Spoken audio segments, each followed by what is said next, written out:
दोस्तों इस वीडियो में हम बात करने वाले हैं आरआरबी एनटीपीसी की। अगर हमें तैयारी करनी है तो हमें लगभग कितना समय देना होगा, किस सब्जेक्ट से कौन सी इंपॉर्टेंट टॉपिक है, कितने नंबर के आते हैं और हम किस तरह से तैयारी करें कि हमारा सिलेक्शन हो जाए। क्योंकि एनटीपीसी जिनकी वैकेंसी निकल चुकी हैं और इसमें कंपटीशन काफ़ी हाई होता है, कट ऑफ काफ़ी आ जाती है। ये घड़ी आप देख रहे हैं, मैंने खाली इसलिए रख दी क्योंकि अच्छा लगेगा दिखने में, है ना। ये मेरी खरीदी हुई दूसरी घड़ी थी।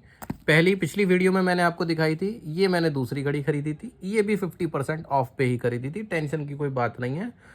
आदमी कंजूस को कंजूस ही रहता है। वो सोचता है कि अगर मेरे कहीं पे 3-4-5 हज़ार रुपये बच रहे हैं तो बचा लीजिए, उसकी कोई अलग चीज़ ले लीजिए, बचाए रखिए, घर का कोई सामान आ जाएगा।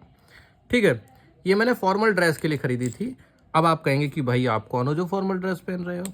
कभी कभी पहन लिया जाता है। मैं हूँ सीनियर असिस्टेंट लोको पायलट भारतीय रेलवे में, लगभग 3-4 साल से काम कर रहा हूँ और बड़ी खुशी से कर रहा हूँ। मुझे अपना काम बहुत पसंद है और घर के पास मेरी पोस्टिंग है, इसलिए मैं अदर जॉब्स के लिए बहुत ज़्यादा कोशिश भी नहीं करता, अपनी जॉब में मस्त रहता हूँ। ठीक, अब बात करते हैं आरआरबी एनटीपीसी में यार क्या करें। तो नए बच्चे सुन लीजिए, पुरानों के लिए मैं सिंपल सा बता देता हूँ। एनटीपीसी का पेपर एसएससी सीजीएल की तरह होता है। अगर आप सीजीएल की तैयारी कर रहे हैं तो समझिए आपकी एनटीपीसी की तैयारी अपने आप चल रही है। ठीक, कोई कंफ्यूज होने की जरूरत नहीं। पर अगर आप एसएससी सीजीएल की तैयारी नहीं कर रहे तो फिर कर लीजिए। आपको टारगेट लेके चलना है लगभग अगले 2 महीने का, और इसमें अपने माइंड को मेकअप यानी प्रिपेयर करके चलना है कि मुझे रोज रीजनिंग को 2 घंटे मिनिमम बता रहा हूँ, मैथ को 3 घंटे और मिनिमम 3 घंटे जीए को देने हैं। और इसके अलावा यानी ये कुल मिला के 8 घंटे हो गए। अब आप टाइम को डिस्ट्रीब्यूट कर लीजिए और इसके अलावा आपको जो करना वो करो। दोस्त की शादी हो, ठीक है, आप शराब पीते हो दोस्तों के साथ बैठ के तो वो भी पियो, बैडमिंटन क्रिकेट खेलते हो फुटबॉल खेलते हो वो भी खेलो, जो मर्जी आपकी भाई वो करो। डेली अपना पढ़ लो, क्योंकि खेलोगे कूदोगे मजे करोगे तो दिमाग अच्छा चलेगा। आगे चल जाते हैं भाई। सबसे पहले आप क्या करिए, तैयारी से शुरू करने से पहले ही प्रीवियस ईयर क्वेश्चंस वाली बुक ले लीजिए एनटीपीसी की। ठीक, अब क्या कीजिए, जब आप एनटीपीसी की प्रीवियस ईयर क्वेश्चन वाली बुक ले लेंगे, ठीक है, तो आपको क्या करना है, कुछ पेपर कुछ पीवाईक्यू लगा कर देखने हैं और आपको चेक करना है कि आपके 90 मिनट में जो 100 सवाल आते हैं एनटीपीसी में, उसमें आपके कितने मार्क्स आ रहे हैं। बस अपने आप को जज करना है। ठीक है, इससे आपको कई चीज़ें पता चलेंगी। आपको पता चलेगा कि एनटीपीसी के पेपर में कितने लेवल के यानी कठिन, मीडियम, इजी या हार्ड किस तरह के सवाल आ रहे हैं, कैसा एग्जाम का पैटर्न रहता है, मिक्स रहता है कि अलग अलग आते हैं, सबका आइडिया लग जाएगा। इससे क्या होगा, जब आप बाद में सवालों की प्रैक्टिस कर रहे होंगे तो आपको पता होगा कि अरे हाँ एनटीपीसी में ऐसे ही सवाल आते हैं। यहाँ पर मैंने नीचे एनालिसिस लिखा हुआ है पिछली बार के क्वेश्चन पेपर के बेसिस के हिसाब से। मैथ में सारे चैप्टर लिखे हुए हैं और लिखा हुआ है कि किस चैप्टर से कितने नंबर का आता है। आप क्या कीजिएगा, आप जैसे मैं अपनी मैथ की कॉपी बनाई उसमें लिख लीजिएगा पूरा सिलेबस, और ये भी देख लीजिएगा इस चैप्टर से लगभग इतने नंबर का आता है, तो उस चैप्टर पे थोड़ा सा ज़्यादा फोकस करिएगा। रीजनिंग के भी मैंने चैप्टर यहाँ पर लिखे हुए हैं, तो रीजनिंग के भी उसी हिसाब से करिएगा। सेपरेट रजिस्टर बनाना और अपना रीजनिंग पढ़ते जाना, और जो इंपॉर्टेंट चैप्टर है उनका खास ख्याल रखना। तैयारी के लिए अगर बुक्स को रिकमेंड करना हो तो आप ये देख सकते हैं, ये है पिनैकल पब्लिकेशन की बुक, ऊपर लिखा हुआ है पिनैकल पब्लिकेशन, रीजनिंग की बुक है। फायदा मैं बताता हूँ, मैं आपको ये नहीं कहूँगा कि यार ये ले लो वो ले लो, मैं इसलिए ये बताऊँगा कि आप ये क्यों ले लो। ठीक है, ठीक, यहाँ पर क्या लिखा है कि आज तक टीसीएस में जो क्वेश्चन पेपर पूछे गए हैं मार्च 2023 तक, वो यहाँ पर चैप्टर वाइज हैं और साथ साथ उनका डिटेल्ड एक्सप्लेनेशन है और शॉर्ट ट्रिक्स हैं। जब आप इसको खोलेंगे और आप इसका इंडेक्स खोलेंगे तो आप कुछ चीज़ें नोटिस करेंगे। फॉर एग्जाम्पल, यहाँ पर एक टॉपिक दिया हुआ है सीटिंग अरेंजमेंट। सीटिंग अरेंजमेंट में सबसे पहले उसका कॉन्सेप्ट आपको समझाया जाएगा कि इन सवालों को सॉल्व करते किस तरह से हैं। फिर उसमें कुछ क्वेश्चंस आपको कराए जाएंगे और फिर रेलवे के अलग अलग एग्जाम्स में पूछे गए वो सवाल होंगे विद एक्सप्लेनेशन, और जहां पर जरूरत है वहां पर ट्रिक्स के साथ। ये देखो लिखा हुआ है एंड शॉर्ट ट्रिक्स। रीजनिंग में शॉर्ट ट्रिक्स बहुत इंपॉर्टेंट रोल होता है। जैसे यहाँ पर देखिए, एनटीपीसी के सीबीटी 1 के इस चैप्टर के 70 क्वेश्चन हैं और सीबीटी 2 के 49 क्वेश्चन। इसी तरह के जेई के भी हैं, एएलपी के भी हैं, आरपीएफ के भी हैं। तो ये मैं बुक बताना चाह रहा था कि ये इसकी खास बात है कि इसमें शॉर्ट ट्रिक्स भी हैं एक्सप्लेनेशन के साथ साथ। इसके अलावा आप इसकी मैथ की देख सकते हैं, मैथ की भी सेम है भाई। मैथ में भी यही चीज़ है, with detailed explanation and short tricks. हर जगह शॉर्ट ट्रिक्स नहीं मिलेंगी, परंतु जहां जहां उनकी जरूरत है वहां वहां मिलेंगी। जैसे कि चैप्टर है सिंप्लीफिकेशन, सबसे पहले इसका कॉन्सेप्ट समझाया जाएगा, फिर इसके बाद आपको इसके बहुत सारे सवाल कराए जाएंगे, और फिर पीछे रेलवे में आए हुए सवाल कराए जाएंगे, फिर उनका एक्सप्लेनेशन होगा, और फिर उनमें अगर उस सवाल में ट्रिक से बहुत आसानी से सॉल्व हो रहा है तो उसमें फिर ट्रिक भी होगी। ठीक, मैथ और रीजनिंग समझ गए दोस्त। आगे चलते हैं, आगे चलते हैं जीए, जो कि 40 नंबर की आ रही है। मैथ और रीजनिंग आ रही थी दोस्त 30-30 नंबर की, जीए आ रही है 40 नंबर की। पर ये जीए एक बहुत बड़ा सब्जेक्ट हो गया अपने आप में। इसमें हिस्ट्री भी आएगी, पॉलिटी भी आएगी, ज्योग्राफी भी आएगी, स्टैटिक जीके भी आएगी, करंट अफेयर भी आएगी, साइंस भी आएगी। साइंस में फिजिक्स, केमिस्ट्री, बायो तीनों आएंगी, कंप्यूटर आएगी, इकोनॉमिक्स आएगी, और बहुत सारी चीज़ें हैं। अब आपको कैसे पढ़ना है? आपको बहुत अच्छे से पढ़ना है, क्योंकि बिना जीए एनटीपीसी में आप पार नहीं पा पाओगे, क्योंकि सीबीटी 2 में भी बहुत अच्छा 50 नंबर की जीए है, 50 नंबर की। तो यहाँ पर आपको अच्छे से पढ़ने के लिए साइंस की अलग बुक लेनी पड़ेगी मेरे दोस्त, और जनरल स्टडीज़ की अलग लेनी पड़ेगी। हिंदी मीडियम और इंग्लिश मीडियम दोनों में बुक आती है, डिस्क्रिप्शन में आपको लिंक मिल जाएगा। बहुत अच्छे से यहाँ पर साइंस दे रखी है, बहुत अच्छे से। ठीक है, इतने चैप्टर दे रखे हैं, फिजिक्स, केमिस्ट्री, बायो के अलावा एनवायरनमेंट, साइंस एंड टेक्नोलॉजी और कंप्यूटर भी दे रखी है। फिजिक्स में चैप्टर के जो सिंपल चीज़ें हैं उनके अलावा न्यूमेरिकल भी अलग से दे रखे हैं, क्योंकि फिजिक्स में न्यूमेरिकल पूछे जाते हैं।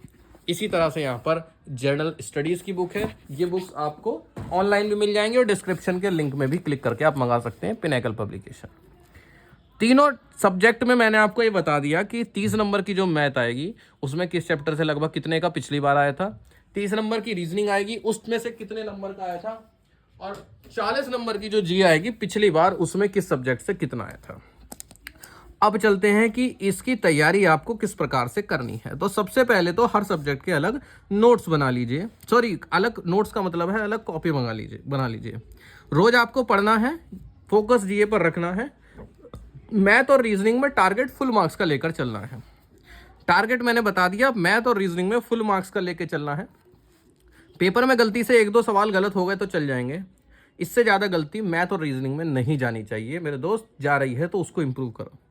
जीए में 40 में से 35 का टारगेट लेके चलना है। 2-3 नंबर का और भी गलत हो गया तो हो गया, पर उससे ज़्यादा लेके मत गिराना मेरे भाई। पूरी तैयारी अगर आप सीबीटी 1 में झोंक दोगे तो वही तैयारी सीबीटी 2 में भी काम आएगी। 100 में से 90 प्लस का टारगेट मान के चलो, क्योंकि कट ऑफ बहुत ऊंची जाएगी। अब ऐसा तो है नहीं 82 कट ऑफ जाएगी तो आप 82 नंबर की ही तैयारी करोगे, तो टारगेट 90 प्लस लेके ही चलो। इसके नीचे अगर आपके रह रहे हैं तो आप फिर से प्रैक्टिस करके उसको और अच्छा बनाओ। अब मैथ और रीजनिंग की तैयारी आपको कैसे करनी है, तो हर चैप्टर के लगभग 30 से 40 सवाल करिए। 20 से 22-23 चैप्टर है मैथ के टोटल, और 40 सवाल भी करते हैं तो लगभग 700-800 सवाल हो जाएंगे 60 दिन में। अगर आप टारगेट लेके चल रहे हैं तो 2-3 घंटे अगर आप मैथ को दे रहे हैं तो ये सब मुमकिन है, कोई समस्या नहीं है। जैसे मैथ की तैयारी कर रहे हैं और साथ ही साथ रीजनिंग की भी तैयारी चलती रहेगी, मैथ और रीजनिंग एक साथ चलती रहेगी। अब आप कहेंगे मेरे भाई तैयारी कैसे करें, तो इसके लिए बहुत सारे रास्ते हैं। पहला रास्ता है कि आप पेड नोट्स खरीद सकते हैं किसी के। अच्छे अच्छे नोट्स बने रहते हैं बड़ी अच्छी अच्छी हैंडराइटिंग में, पर उसका ये मतलब नहीं रहेगा कि आप अपने नोट्स नहीं बनाएंगे। किसी की पेड क्लासेस भी ले सकते हैं आप, वो भी आपकी मर्जी है। या फिर आप किसी यूट्यूब चैनल से पढ़ सकते हैं, या फिर आप किसी कोचिंग को ज्वाइन कर सकते हैं, आपकी मर्जी है। पर आप कहीं से भी पढ़ें, आप अपने रजिस्टर बनाएं, साफ साफ उसमें लिखें। पेड नोट्स भी ले रहे हैं तो उससे पढ़े ना, बल्कि उसको अपने नोट्स उसकी हेल्प लेके अपने नोट्स बनाएं। भले ही आप उसको सेम टू सेम टिपें, पर जब आप अपने आप लिखेंगे तो आपको बहुत सारी चीज़ें आएंगी। अब बहुत सारे बच्चों के साथ समस्या आती है कि यार हम भूल जाते हैं पीछे का, तो कोई दिक्कत नहीं। आपको नई चीज़ें सिर्फ 6 दिन सीखनी है, और 7वें दिन उसको जो भी पीछे का है उन 3 घंटों में रिवाइज करना है। आपको 7वें दिन यानी संडे के दिन आपको नया पढ़ना ही नहीं है मेरे दोस्त। अच्छा, आज मान लीजिए पढ़ रहे हैं तो एक बार पीछे का पन्ना भी पलट के देख लीजिए, छोटा मोटा रिवाइज कर लीजिए, मतलब डीप नहीं, छोटा मोटा। हर छठे दिन बाद 7वें दिन आप डीप रिवाइज कर लीजिए, यानी पूरे 3 घंटे जो भी पीछे का पढ़ा है 6 दिन तक का। छोटी मोटी चीज़ें सीख लीजिए, बहुत सारी चीज़ें यूट्यूब पे आपको मिल जाती हैं, जैसे नंबरों का square, cube, table, prime number, etcetera etcetera. इससे क्या होगा, आपकी कैलकुलेशन फास्ट होगी, रीजनिंग के सवालों को पहचानने में आसानी होगी। ठीक, बात आती है जीए की, जो कि 40 नंबर की लेकर बैठी है सीबीटी 1 में, और मेरे दोस्त 50 नंबर बैठी है लेके ये सीबीटी 2 में। मेरी जीए कमज़ोर है, मैं पर्सनली बता रहा हूँ आपको। आप इसके लिए चाहे बुक ले लीजिए जो मैंने बताई, या फिर आप कोई पेड कोर्स ले लीजिए, या फिर कोई पेड नोट्स ले लीजिए, या फिर कोई कोचिंग ज्वाइन कर लीजिए, या फिर कोई यूट्यूब चैनल पकड़ लीजिए। मेरे भाई आप जो करना आप वो कर लीजिए, पर आपको जीए अपनी स्ट्रांग करनी पड़ेगी, कहीं से भी पढ़ें। और अलग अलग कॉपीज बनाकर उनके प्रॉपर नोट्स बनाएंगे। और अगर एक बार यकीन मानना CBT 1 निकल गया तो CBT 2 बहुत आसान हो जाएगा आपके लिए। कुछ नहीं करना आपको, उन्हीं नोट्स को पढ़ना है सिर्फ, कोई दिक्कत नहीं आएगी, मुझसे लिख के ले लो, ठीक है। जीए में आपको एक चीज पर और फोकस करना है, प्रीवियस ईयर क्वेश्चंस पर।